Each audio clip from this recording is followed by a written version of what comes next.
Hello everyone, and welcome to the UCL M&A Group's brand new Diversity and Inclusion Week. My name is Nicola, and I'm the Head of Speaker Relations at the group.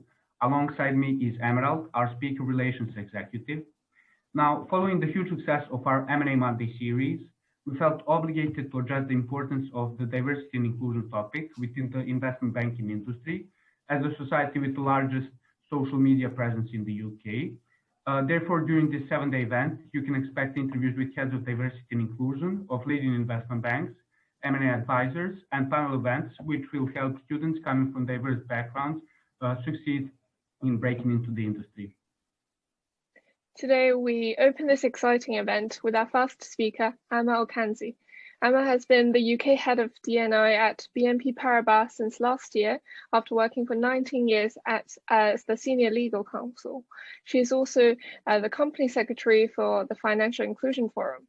Ama obtained a bachelor's degrees in psychology from University of Leeds and then studied her common professional exams and legal practice course at London College of Law. Ama's previous work shows her dedication to the community as she strives for a more equal workspace. We are delighted to have Ama here with us today. So without further ado, let's get started. How are you, Ama? Morning, I'm good. Thank you very much for inviting me to speak. It's always nice to speak to students and discuss my new role and what I see. So thank you for having me. Yeah. Thank you. And just for the first question, we just wanted to touch upon your brief career history. So could you give us some insight into your career progression so far, moving from corporate law into the in-house legal division? And why did you then go for the goal of diversity and inclusion at BNP Paribas? I think just to tell you my stories very in an abbreviated way. As you mentioned, I studied psychology. I was interested in people and why people behave the way they do. But when I finished university, there wasn't a clear career path. Back then, it was sort of academia or clinical or criminal. Of course, now there's loads of routes to being a psychologist. You can study corporations, you can study systems, there's lots of routes, but there wasn't that back then. And so I essentially took a year out, and how I got into law was that I traveled to New York for a year, and I managed to work with a firm of paralegals. And it was really exciting, and because I had an English accent, I got to do lots of interesting work and go to court and whatnot. And that kind of struck my interest in law. And then when I came back, I'm Ghanaian, and there's a joke in the African childhood is that you can be 4 things in life: an accountant, a doctor, a lawyer, or a disgrace to the family. So when I decided that I wanted to do law, my parents were really supportive of that. And so, as you mentioned, went to law school, qualified, and then joined Linklaters, and I worked in their London and Tokyo office, completely loved it, loved Japan, was dealing with very high net worth companies, very interesting companies, Sony, Mitsubishi, Honda, all the sort of thriving names back then. And Japan is an amazing culture. And because I was so different, I was received really well, and I had an amazing experience.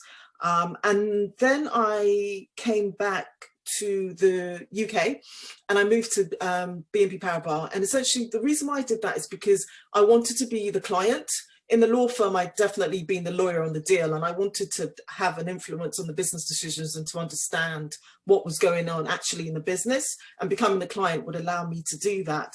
And also I joined to build up their emerging market practices, the business area. And just to sort of simplify it, essentially it's raising debt by issuing bonds, and I was doing emerging market work. So I was helping issuers in EMEA, sort of Europe, Middle East and Africa, raise finance. And the issuers were corporates, wealth funds, governments, institutions, the EC, lots of organizations that were really dynamic and doing really different things, but very different.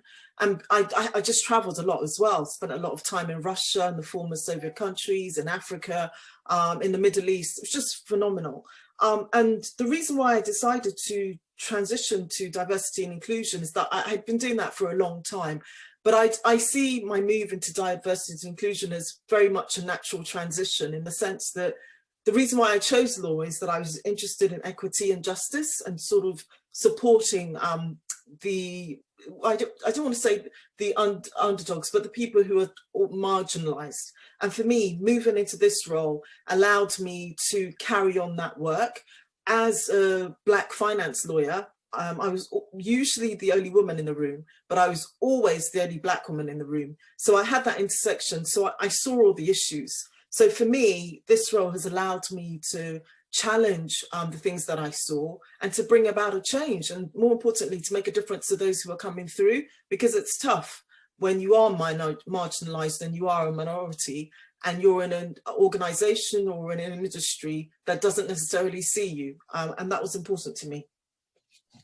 Thank you very much for that introduction. And then just to touch upon that BNP Paribas part of the career, you mentioned that you joined 20 years ago, and how would you now compare the situation back then when you initially joined to the present situation for the diversity in the firm?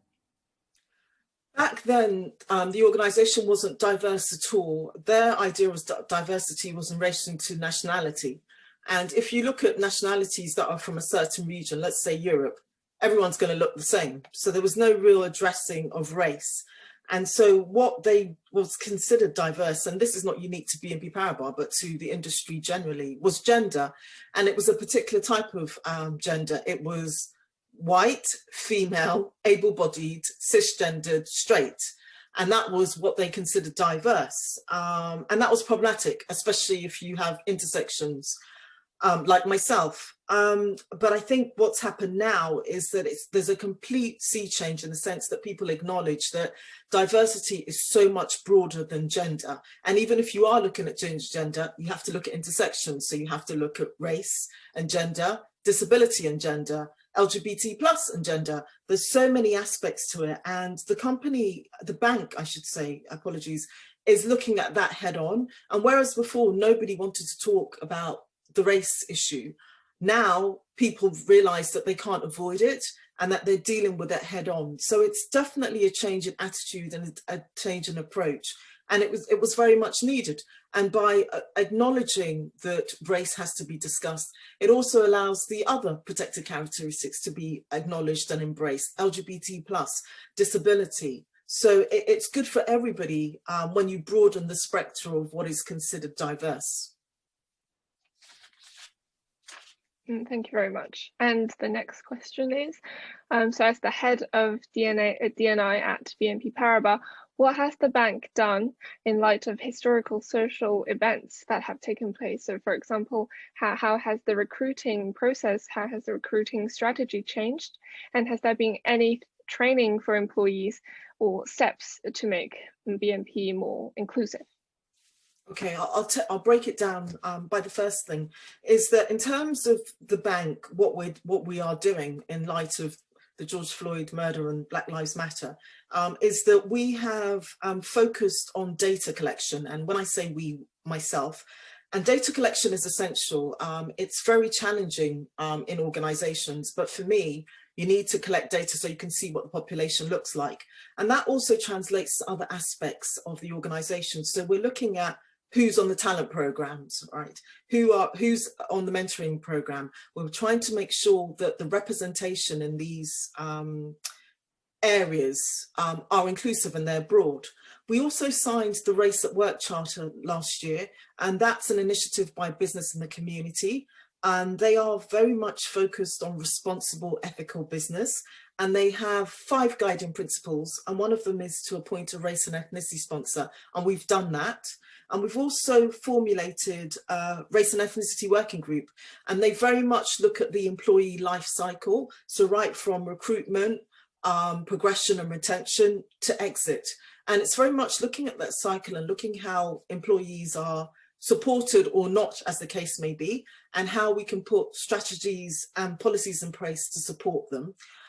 We've also set race and ethnicity targets, which is important because it's a saying that we have to achieve a certain level of representation from people from Black, Asian and minority ethnic backgrounds. I'll come on to that later about how this is impacting recruitment. We also have open days, which are focused on diverse talent. and they are a business-led initiative, and the name of the Open Days is called BLACK, which stands for Building Leaders, Allies, Careers and Knowledge. And the whole point of that is to introduce people from diverse backgrounds who may not have thought of a finance career to come and have a look at BNP Paribas and see what the opportunities are.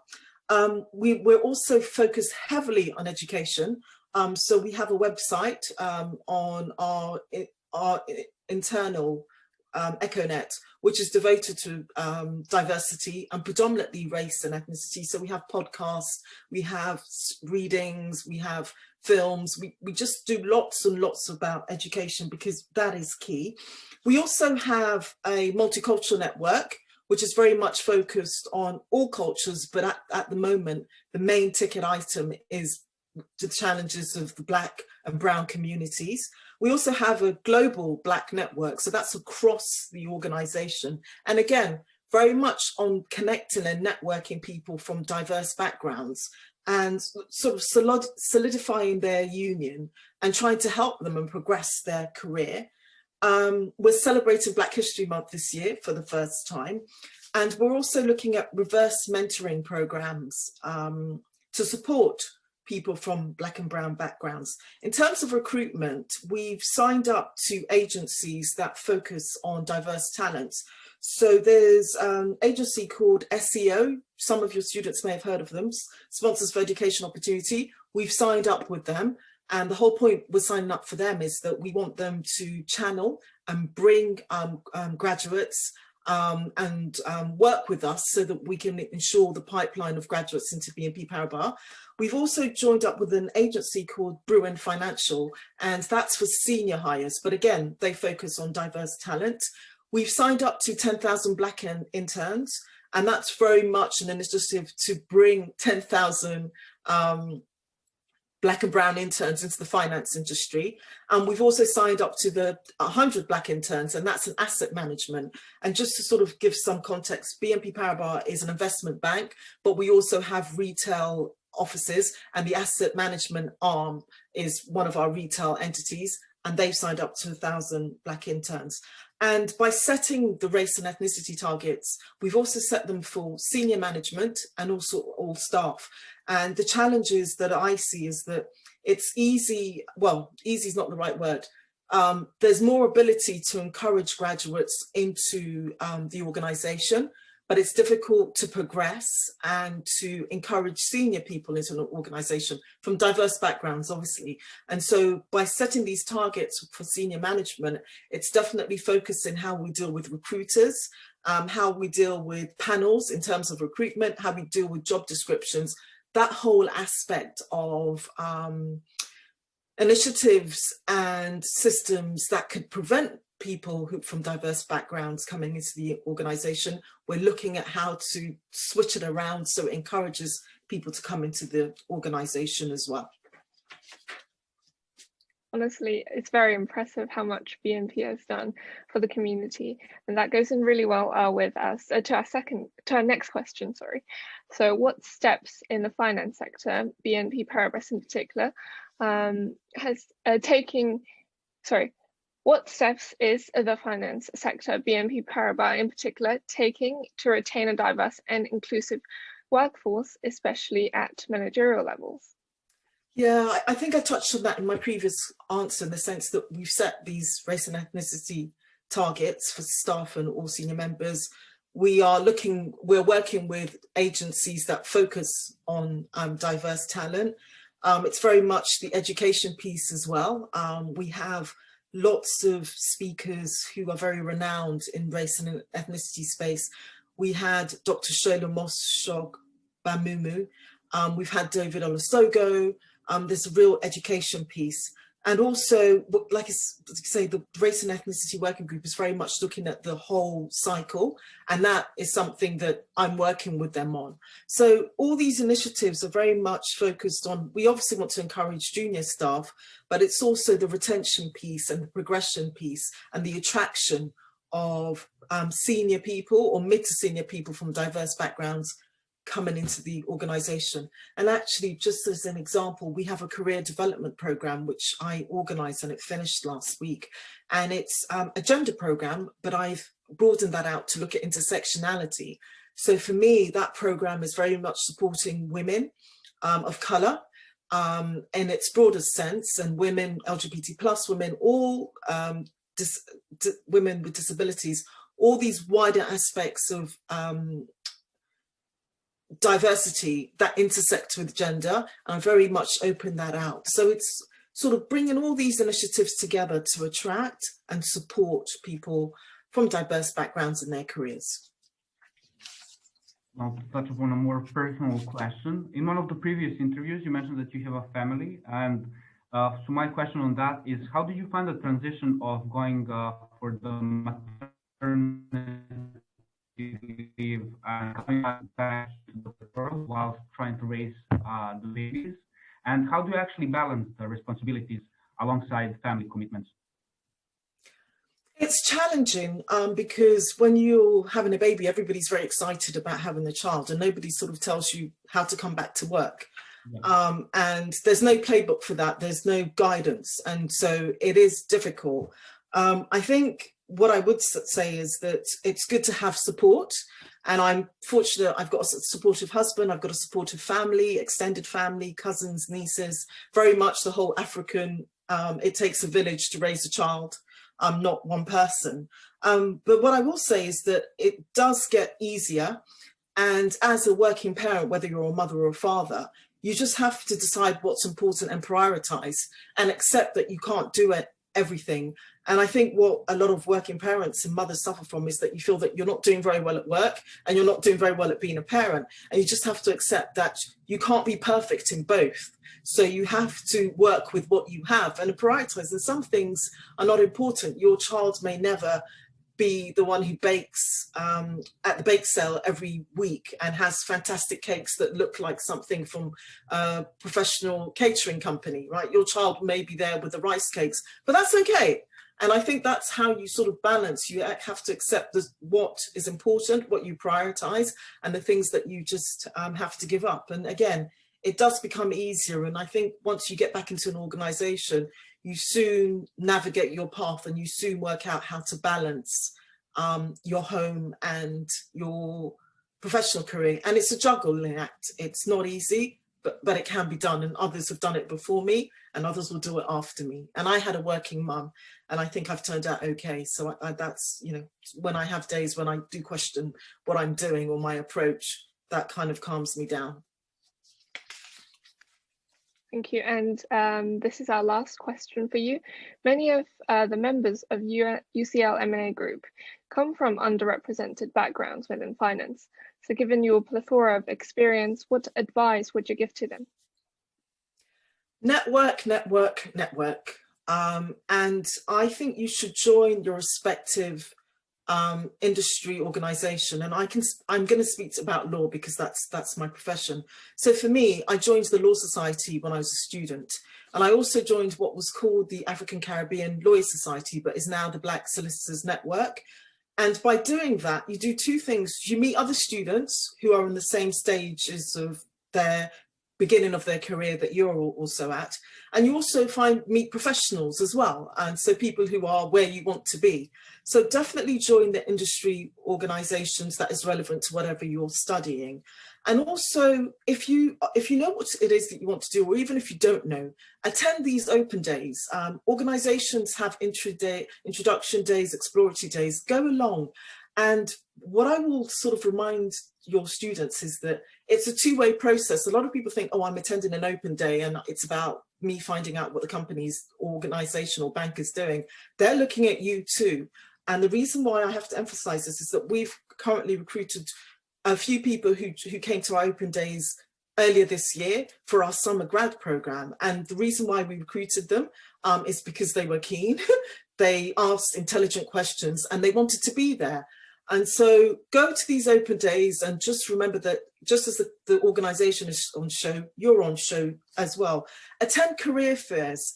And I was connected via LinkedIn. And I think LinkedIn has sort of really paved the way for people just accelerating connectivity, right? So if there are people that you know about or that you've heard of, follow them on LinkedIn, find out where they're speaking at and what they're doing. And it kind of gives you a path as to what it is that they're interested in, what you should be looking at too. And ultimately, I'd say, I wouldn't say just connect with them just like that, because sometimes it is a bit overwhelming when you have lots of people connecting with you and just asking lots of questions. Follow them for a bit, and then if they, if they do something or they're speaking somewhere, you might sort of drop them an email and say, oh, I noticed you're doing this. This is I'm doing this, and try to sort of relate it in some sort of way. And also consider further education. I remember when I left and I had to sort of go to law school, I'd had a year of traveling and I was really keen to get back, but some people weren't. But I would say that and I appreciate it's expensive now, and further studies is not an option for everybody, but if there is an opportunity to do that and you know what it is you want to do or you have an idea, I'd say that, because qualifications later on really help accelerate your career. And I'd definitely consider that. And also, finally, just if you meet somebody who's in a professional capacity, whatever, and they ask you to connect to them, or they give you the card, or they share their LinkedIn connection, do follow it up, because the more senior people get, the less they're worried about rising, and the more they want to help people. So if somebody genuinely says to you, let's do a virtual coffee, send me your CV, or let's have a talk, take it up. Don't feel like you're imposing on their time, because they wouldn't offer that if they didn't mean it, because time is, the more senior you get, is incredibly precious. And stay interesting. I remember people that I interview who are interesting, and when I say interesting, I don't mean you've traveled around the world or you're an Olympic rower. I just mean interested in life. And that's something that a lot of people fail to think about. They want to focus on their studies, and then they come to an interview and it's, tell me about yourself. And there's not really much that they have to say on top of that. So stay interested and interesting. And I think that will help you progress. Thank you very much. This is very precious advice for everyone. And thank you again, Ama, for joining us today. And this is a great start to our Diversity and Inclusion Week. And to our viewers, please do consider liking this video and subscribing to our channel. Thank you. Thank you.